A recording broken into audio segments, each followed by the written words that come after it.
ሰበር ዜና ጥር 21 2018 ጤናና ፍቅር ይስጥልኝ አድማጭ ተመልካቾች እንደምን ቆያችሁ።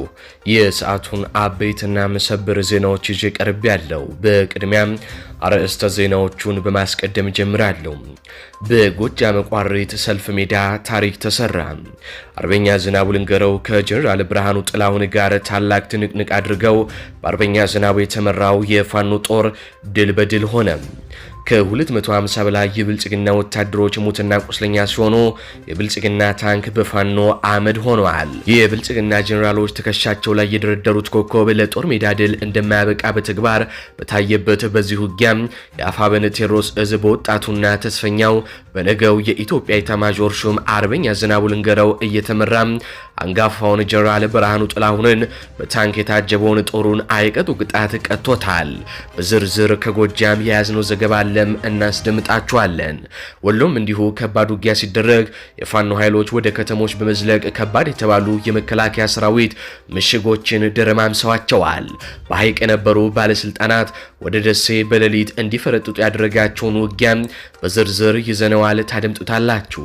እንዲሁም ከፍተኛ የፋኖ አመራር በስልክ እናገናኛችኋለን።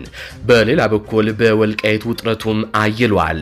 በጠለምት በርካታ ቦታዎች ውጊያ ሲደረግ ለሶስተኛ ቀን ሲቀጥል በዛሬው ዕለትም እየተደረጉ ባሉ ውጊያዎች የህወሓት ኃይሎችና የተከዜ ዘብ ከባድ ጦርነት ላይ ሲሆኑ መከላከያ ሰራዊቱ ራሱ በለኮሰው ጦርነት ዳር ይዞ ማየት መጀመሩም ተነግሯል።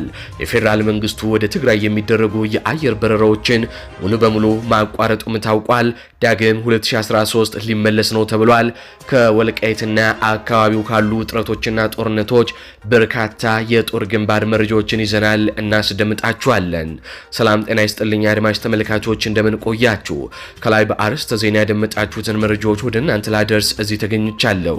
የህዝባዊ ትግሉን የምትደግፉ እንዲሁም ሀገር ወዳድ ሆናችሁ አድማጭ ተመልካቾች ቪዲዮ ላይክ፣ ቻናሉን ሰብስክራይብ አድርጋችሁ የደወል ምልክቱን ታበሩ ዘንድ እንጠይቃለን። እንዲሁም በኮሜንት ድል ለህዝብ ልጆች ድል ለጀግኖቹም እያላችሁ ለህዝቡ ሲሉ ጫካ የገቡትን ታጋዮች ታበረታቱ ዘንድ እየጠየቅናችሁ በቀጥታ ወደ መረጃዎች ያለፍኩኝ፣ እስከ ፍጻሜው ድረስ አብራችሁን ቆዩም። ቀዳሚ ወዳደረኩት ዘገባ አልፋለሁ። በቅድሚያም ውጥረትና ከባድ ጦርነት ወደ ነገሰበት ወደ ወልቃይትና አካባቢው እናልፋለን። ብልጽግና ወልቃይት ላይ የመዘዘው የመጨረሻ ካርዶን ከጥር 18 2018 ዓ.ም ጀምሮ በአማራ ክልል ወልቃይት ቀጠና በማይዳ ጎሻ በኩል የተጀመረው ውጊያ አድማሱን አስፍቶ በምስራቅ ጠለምትና በምዕራብ ጠለምት ከባድ ውጊያ እየተካሄደ ይገኛል። 3 ቀኑን ባስቆጠረው ውጊያ በሰላሪም በመቃብር አንበሳ ማይበርና ሰራራ የተባሉ አካባቢዎችን ጨምሮ በምጭራ ግንባር በአጠቃላይ በ3 ግንባሮች በከባድ መሳሪያዎች የታገዘ ከባድ ውጊያ እየተደረገ መሆኑን ከቦታው ለማረጋገጥ ችለናል። ብልጽግና ባለቤትነቱ በአማራ ቁጥጥር ስር የሚገኘውን ወልቃይት ከህወሓት ታጣቂዎች የሚከላከል መስሎ ተኩስ ከጀመረ በኋላ እንደለመደው በስልታዊ ማፈግፈግ ስም ወልቃይትን ሙሉ ለሙሉ ለህወሓት በማስረከብ ወልቃይትን ከወረራ እንዳልከላከል ፋኖ እንቅፋት ሆኖብኛል የሚል ካርድ ለመምዘዝ መዘጋጀቱንም ከቦታ የደረሰን መረጃም ያሳያል። ብልጽግናም ሆነ የብልጽግና ተላላኪው ብአዴን የወልቃይትን ጉዳይ ጉዳያቸውም አይደለም። እነዚህ ሁለቱ ጸረ አማራ ኃይሎች ወልቃይትን የሚፈልጉት ለፖለቲካ ትኩሳታቸው ማብረጃ ብቻ ነው። አሁን እየወጡ ባሉ መረጃዎች የብልጽግና ወታደሮች ውጊያውን መጀመሪያ ነካክተው አሁን ግን የተከዜ ዘብን ብቻው እንደተውት እየተነገረ ነው። የወያኔ ጦር ወልቃይትን ለመቆጣጠር ከማይገባ አቅጣጫ ዛሬ ጥቃት ከፍቷል። የተከዜ ዘብ የመከላከል ውጊያ እያደረገ ነው። የአብይ አህመድ ሰራዊት ተሳትፎ ግን በጣም ውስን ነውም ተብሏል። በአንዳንድ አካባቢዎች ምንም አይነት ተሳትፎ አያደርግም።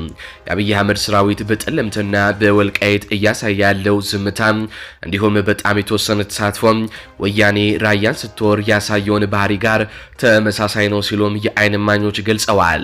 የአማራ ክልል አስተዳደር የተለያዩ ትዕዛዞችን እስኪሰጥ ድረስ ስለ ወያኔ ጦር ወረራ በሀገር ውስጥና ከውጭ ጋዜጠኞች ለሚቀርቡ ጥያቄ ምንም አይነት ምላሽ እንዳትሰጡ የሚል ትዕዛዝ ለሚመለከታቸው የክልሉ ተቋማትም መንገ መንግስት አስተላልፏል ነው የተባለው። በጠለምት በኩል በሁለት ግንባሮች ውጊያ የተቀሰቀሰ ሲሆን በተከዜ አካባቢዎች በሁለት ግንባሮች አዲስ ውጊያም ተቀስቅሷል።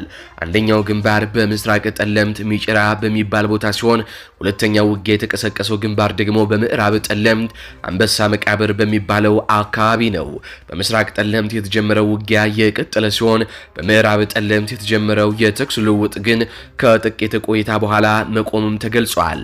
ትላንት በጠለምት በህወሓት በኩል ጥቃት መሰንዘሩን ተከትሎ በወልቃይትና በጠለምት አካባቢዎች ወታደራዊ ውጥረቱ አይሏል።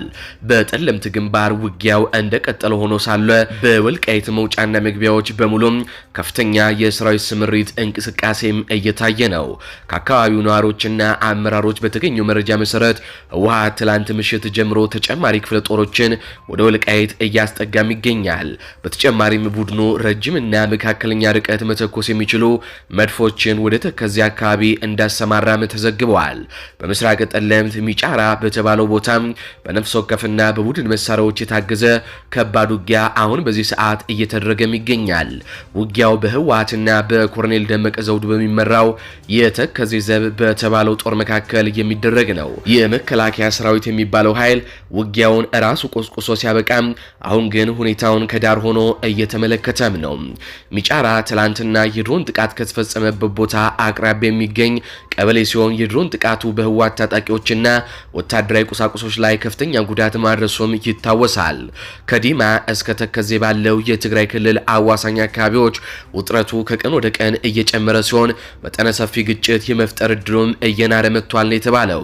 በተጨማሪም የተከዜ ጠባቂ የተከዜ ዘብ በመባል የሚታወቀው የታጠቀ ኃይል ወደ ተከዜ ወንዝ መጠጋቱንም ሚዲያችን ከቦታው አረጋግጧል። በምስሉ ላይ እንደምትመለከቱት ይህ ምስል ከቦታው የደረሰን ምስል ነው። አሁን በዚህ ሰዓት ህወሓት ተጨማሪ ጦር ወደ ጠለምት እያስገባ ነው። ሚዲያችን ምንጮቹ እንደገለጹለት ጠለምት ሚጫራ በተባለ ስፍራ በአሁኑ ሰዓት የተኩስ ልውውጥ እንዳለም ተናግረዋል። በዚህ ሰዓት ከከባድ መሳሪያ እስከ ነፍስ ወከፍ መሳሪያዎች ከባድ የተኩስ ልውውጥ እየተደረገ ሲሆን ውጊያው ደግሞ በተከዜ ዘብና በህወሓት መካከል እየተደረገ ነው። የእናት ጡት ነካሹ መከላከያ ሰራዊት የእነ አብይ አህመድ ሰራዊት ግን ውጊያውን ከቀሰቀሰ በኋላ አሁን ላይ ዳር ይዞ እየተመለከተ ነው። እነ ኮሎኔል ደመቀ ዘውዱንም አሳልፎ እየሰጠ መሆኑን ከቦታው የደረሰን መረጃም ያሳያል። ህወሓት ዛሬ አዳሩን በወልቃይት አቅጣጫ ከፍተኛ ቁጥር ያለው ኃይል አስጠግቷል። ትላንት በተደረገው አውደ ውጊያ የህወሓት ታጣቂ በተከዜ ዘብ ከፍተኛ ጉዳት ቢደርስበትም በምስራቅ ጠለምት ዛሬም ውጊያው እንደቀጠለ ሲሆን ዝርዝሩን ይዘን የምንመለስ ይሆናል። ራያ ላይ ሌላ አዲስ ወታደራዊ እንቅስቃሴ እየተጀመረ ሲሆን በዚያ ሰፍሮ የነበረው የፌዴራል ፖሊስና መከላከያ ከስፍራው ለቆ የመውጣት አማራጭን እንዲጠቀምም ታዟል የሚሉ መረጃዎችም ወጥተዋል። ከአድዋ አዲግራትና ሌሎች የትግራይ ዋና ዋና ከተሞች በርካታ ወጣቶች እየታፈሱ በወልቃይት አቅጣጫም ተጭነዋል። ከላይ በተጠቀሱት ከተሞች እንዲቆዩ የተፈቀደላቸው በ2013 ጦርነት የተመቱና አካል ጉዳተኞች የነበሩ ወጣቶች ብቻ ናቸው። ሌላው የትግራይ ወጣት ወደ ጦር ግንባር እየተባለ ነው። ይህ በእንዲህ እንዳለ ደግሞ ጉዳዩን ከረር የሚያደርግ ሌላ ሰበር ዜና ተሰምቷል። የኢትዮጵያ አየር መንገድ ወደ ትግራይ ክልል የሚደረጉ መደበኛ በረራዎችን ከዛሬ ጀምሮ ሙሉ በሙሉ ማቋረጡ ተገልጿል። የኢትዮጵያ አየር መንገድ መደበኛ የበረራ አገልግሎት ከሚሰጥባቸው ክልሎች አንዱ በሆነው በትግራይ ክልል ትላንት አመሻሽ ልዩ መረጃ ለሚዲያችን ደርሷል። የሚዲያችን ዘጋቢዎች ከመንገደኞችና ከኢትዮጵያ አየር መንገድ ሰራተኞች ባገኙት ማረጋገጫ መሰረት ወደ ትግራይ ክልል የሚደረጉ ሁሉም በረራዎች ከዛሬ ጀምሮ ሙሉ በሙሉ ተሰርዘዋል። ጉዳዩን በቅርበት የሚያውቁና ስማቸው እንዳይጠቀስ የፈለጉ ምንጭ እንደገለጹት የበረራ ስረዛው የተከናወነው ከከፍተኛ አካላት በተሰጠ ትዕዛዝ ነው ብለዋል። ምንጩ አክሎም እርምጃው ከአየር ሁኔታ ጋር ምንም አይነት ግንኙነት እንደሌለውና በመንግስት መመሪያ የተተገበረ መሆኑንም ገልጸዋል። ሚዲያችን አንድ ተጓዥ ከአየር መንገዱ የደረሰውን የኢሜይል መልእክት የተመለከተ ሲሆን መልእክቱም በረራው ላልተወሰነ ጊዜ መቋረጡን ይገልጻል። አየር መንገዱ ለስረዛው ምክንያት ከኩባንያው አቅም በላይ የሆኑ ሁኔታዎችን መሆናቸውን በመጥቀስ በዚህም ምክንያት ለሚፈጠረው ማንኛውም አይነት እንግልት ኃላፊነት እንደማይወስድም አመልክቷል። ከአየር መንገድ ምንጮች በተገኘው መረጃ መሰረት የመጨረሻዎቹ መደበኛ በረራ በትላንትናው ዕለት አመሻሽ ላይ በ9 ሰዓት ተኩል ከሽሬ ወደ አዲስ አበባ ተከናውኗል። ከዛ በኋላ በረራም አልተደረገም። ከዛም በኋላ ሁሉም በረራዎች እንዲሰረዙም ተደርገዋል። ወደ ሌሎች የሀገሪቱ ክልል ከተሞች የሚደረጉ የሀገር ውስጥ በረራዎች እንደተለመደው የቀጠሉ ሲሆን የአየር መንገዱ የጥሪ ማዕከል ወደ ትግራይ የሚደረጉ በረራዎች በሙሉ መታገዳቸውንም አረጋግጧል። በረራዎቹ የታገዱበት ምክንያት እስካሁን በትግራይ ጊዜያዊ አስተዳደር በፌዴራል መንግስት ወይም በኢትዮጵያ አየር መንገድ በይፋ ባይገለጽም ያሉ መረጃዎች እንደሚያመላክቱት እርምጃው በፌዴራል ባለስልጣናትና በክልሉ ውስጥ ባሉ ኃይሎች መካከል ካለው ውጥረት ጋር የተያዘ ሊሆንም ይችላል።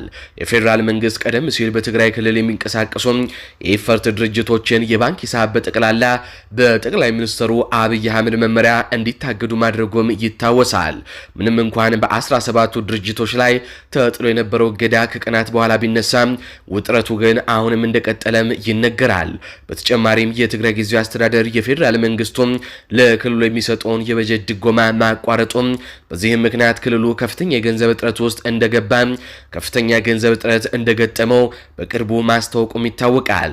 የጊዜያዊ አስተዳደሩ ፕሬዝዳንት ጀነራል ታደሰ ወረደ የፌዴራል መንግስቱ ላለፉት 2 ወራት የተመደበውን በጀት ባለመላኩ ምክንያት የክልሉ መንግስት ሰራተኞች ደሞዝ መክፈል አለመቻሉንም መግለጻቸውንም ሚዲያችን መዘገቡ ይታወሳል።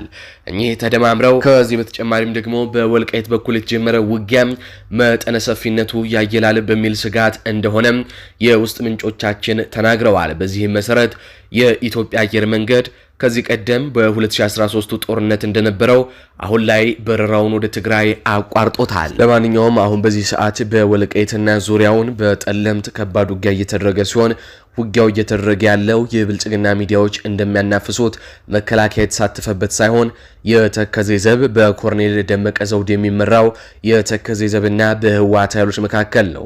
የአማራ ኃይሎችን ድጋፍ ከመስጠት ይልቅ የአብይ አህመድ ኃይል ዳር ሆኖ እየተመለከተም ነው። ራሱ በጀመረው በቆሰቆሰው ውጊያ ማለት ነው።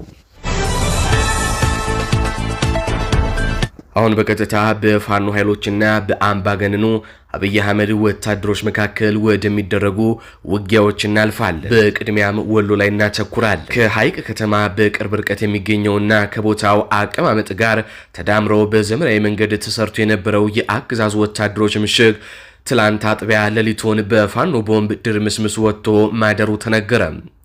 በምሽግ ውስጥ የነበሩ በርካታ ወታደሮች የእሳት ራት ሆነው ሲቀሩም ህይወታቸውን ለማትረፍ ሲሸሹ የነበሩ ቁጥራቸው በውል አልታወቁም። በርካቶች ደግሞ ገደል ገብተው ማለቃቸውን የሚዲያችን የምስራቅ አማራ ቀጠና ዘጋቢዎች ከቦታው ለማረጋገጥ ችለዋል። ይህንን የሰሙ በሐይቅ ከተማ የነበሩ ካድሬዎች አንዳንዶቹ የሌሊት ፒጃማቸውን እንደለበሱም፣ አንዳንዶቹ ደግሞ በቁምጣና ፓንት ብቻ ሆነው በደረቅ ሌሊት ወደ ደሴ ከተማ ሲፈረጥጡም ታይተዋል ነው የተባለው። ይህ በእንዲህ እንዳለ የደጋው መብረቁ ኮር አሃዶች በመቄትና ቋና በሁለት ግንባር በብልጽግና ሰራዊት ላይ መጠነ ሰፊ ማጥቃት በማድረግ ታላቅ ድል አስመዘገቡ። የደጋው መብረቁ ኮር አሃድ የሆኑት አንሻ ክፍለ ጦርና ቀኛዝማች ተበጀ ወርቁ ክፍለ ጦር በሁለቱ ግንባሮች ላይ በርካታ የብርሃኑ ጁላን መከላከያ ሰራዊት ሞትና ቁስለኛም አድርገውታል። አፋብን ምስራቅ አማራ ቀጠና ምኒልክ እዝ የደጋው መብረቁ ኮር አሃዶች በትላንትናው ዕለት በሁለት ግንባር ከ3 ወረዳዎች ለከበባ በመጣ የብርሃኑ ጁላ መከላከያ ሰራዊት ላይ ከባድ ጥቃት ፈጽመውበታል። ከመቄት ከጋሸናና ከኮነ በ3 አቅጣጫ ለከበባ የመጣው የብልጽግና ሰራዊት የከበባ ጥቃት የከፈተ ቢሆንም በፋኖች በተወሰደ አጸፋዊ የመልሶ ማጥቃት እርምጃ በሁለቱም ግንባር ከ15 በላይ የብልጽግና ሰራዊት ሲደመሰስ 9 ደግሞ ከባድ ቁስለኛም ተደርገዋል። ከዚህ ጋር ተያይዞ ከባድ የሰብአዊና ቁሳዊ እንዲሁም ሞራላዊ ኪሳራ የተከናነበው የብልጽግና ሰራዊት ወደ መጣበት ሲመለስ በንጹሃን ላይ የፈሪ በትሩን አሳርፎ አርሶ አደሮችን በገፍም ጨፍጭፏል። በፋኖች የመልሶ ማጥቃት ጥቃት ክፉኛ የተደናገጠው የአገዛዙ ሰራዊት እግሬ አውጪኝ በማለት ወደ የመጣበት ምሽጎም ተመልሷል ነው የተባለው። በቀጥታ ወደ ጎጃም እናልፋለን። ከጎጃም ሰበር ዜና ተሰምቷል። በጎጃም ቋሪት ሰልፍ ሜዳ በተባለው አካባቢ ወጣቱ ተስፈኛ የነገው የኢትዮጵያ ጦር መሪ አርበኛ ዝናቡ ልንገረው በመራው ውጊያ የአፋብን ቴዎድሮስ እዝ ታላቅ ድል ተቀዳጀ።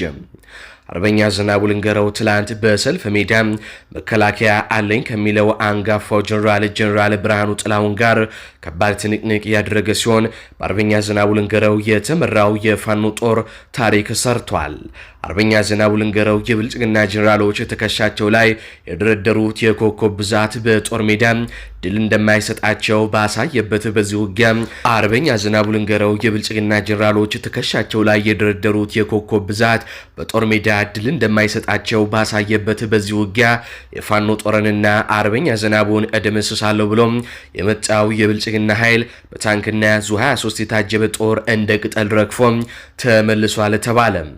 አመሻሹን ወደ 10 ሰዓት የጀመረው ውጊያ እስከ ምሽቱ 1 ሰዓት ድረስ በትላንትናው ዕለት የተደረገ ሲሆን በውጊያው በብልጽግና ወታደሮች ላይ ከባድ የተባለ ሰብአዊና ቁሳዊ ጉዳት ደርሶባቸዋል። በዚህም መሰረት ከ154 የሚበልጡ የአገዛዙ ወታደሮች ሲደመሰሱ ቁጥራቸው በውል ያልታወቀ ከመቶ በላይ የሚሆኑ ቁስለኞችን ይዘው ወደ ኋላ መፈርጠጣቸውም ተነግሯል።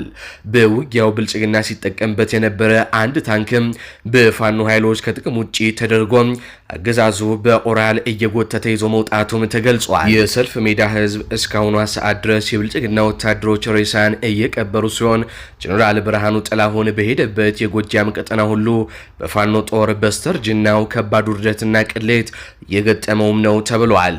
ጀነራል ብርሃኑ ጥላሁን በአርበኛ ዝናቡ ልንገረው አይቀጡ ቅጣት ተቀጥቶ የተረፈውን ጦርና ዙ23 ይዞ ወደኋላ እያፈገፈገ ሲሆን በጎጃም አማራ ምድር ጀግንነትና አዋጊነት እንጂ ትከሻ ላይ የተደረደረው ኮከብ እርባን እንደሌለው አርበኛ ዝናቡ ዳግም አስመስክሯል ነው የተባለው። የትከሻ ኮከብ መከታ ባልሆነበት ውጊያ ትላንት በጎጃም ቋሪት ሰልፍ ሜዳ የተካሄደው ፍልሚያ የብልጽግና ጄኔራሎች ትከሻቸው ላይ የደረደሩት ኮከብ ለጦር ሜዳ ድል እንደማያበቃቸው በተግባር አይተውበታል። የአፋብኃይል ቴዎድሮስ እዝ በወጣቱና በነገው የኢትዮጵያ ተስፈኛ አርበኛ የጦር መሪ ዝናቡ ልንገረው እየተመራ አንጋፋውን ጄኔራል ብርሃኑ ጥላሁንን በታንክ የታጀበውን ጦሩን አይቀጡ ቅጣት ቀጥቶለት መልሶታል። በመጨረሻም በትላንትናው ዕለት በሸዋ የአገዛዙ አየር ወለድ ኮማንዶ ኃይሎች መደምሰሳቸው መዘገባችን ይታወሳል። ከዚህ ጋር በተያያዘ የፋኖ ቃል አቀባይ አበበ ከኢኤምኤስ ጋር ቆይታ አድርጓል። ቆይታውን አድምጠን እንመለስ። ፋኖ አበበ ስለ ጊዜ አመሰግናለሁ። መረጃ እውነት ነው ማረጋገጥ ይቻላል? አመሰግናለሁ። አዎ እውነት ነው። ዛሬ በጠላት ላይ ከፍተኛ የሆነ ኪሳራ እንዲደርስበት አድርገናል። ጠላት ከዚህ በፊት ሳሲት ላይ ይታወቃል። ከዚህ በፊት ከበባ በማድረግ በተወሰኑ አባላቶቻችን ላይ በተወሰኑ ጀግኖቻችን ላይ አጸያፊ ምግባር ፈጽሞ ነበረ። አሁንም ያንን ለመድገም እንቅስቃሴ ባደረገበት ሰዓት በሚገርም ሁኔታ ደፈጣ በመጣል እንዲሁም ግንባሮችን በማስፋት በጠላት ላይ የደረሰው ኪሳራ ልቆ መሳፍንት ሌለው ነው። በጣም ከባድ ኪሳራ የደረሰበት ዕለት ነው ዛሬ። እንግዲህ በዛሬው ዕለት ጥር 20 ማለት ነው 2018 ዓ.ም ጠላት ያለ የሌለ ኃይሉን ከሰላ ድንጋይ ከተማ እንዲሁም ከጣርማ በር ወረዳ በማሰባሰብ የወገንን ኃይል የማፈን ምናባዊ ዓላማውን አንግቦ ወደ ሳሲት እና አይሶፌ ቀጠናዎች በማቅናት እርምጃ ለመውሰድ ሞክሮ ነበረ። እንግዲህ መረጃው ቀድሞ የደረሳቸው የአማራ ፋኖ ብሔራዊ ንቅናቄ ሸዋ ጠቅላይ ግዛት እዝ አፄ አምደ ጽዮን ኮር አካል የሆኑት ጀግናው ራምቦ ክፍለ ጦር ቀድሞ መረጃው ደርሷቸው ስለነበረ አካባቢው አባት ጦር አርበኞች ጋር በጋራ በመሆን እንግዲህ ልዩ ስሙ ቦታው ማለት ነው አጃና ሚካኤል የሚባል ነው። አጃና ሚካኤል መገንጠያ ላይ በጠላት የደፈጣ ጥቃት ወድቆ ጠላት ማለት ነው 19 በላይ የጠላት ኃይል ሞቷል። በእርግጥ ይሄ በቁጥር በጣም ትንሽ ነው። በጣም በርካታ ኃይሉ ሞቶበታል።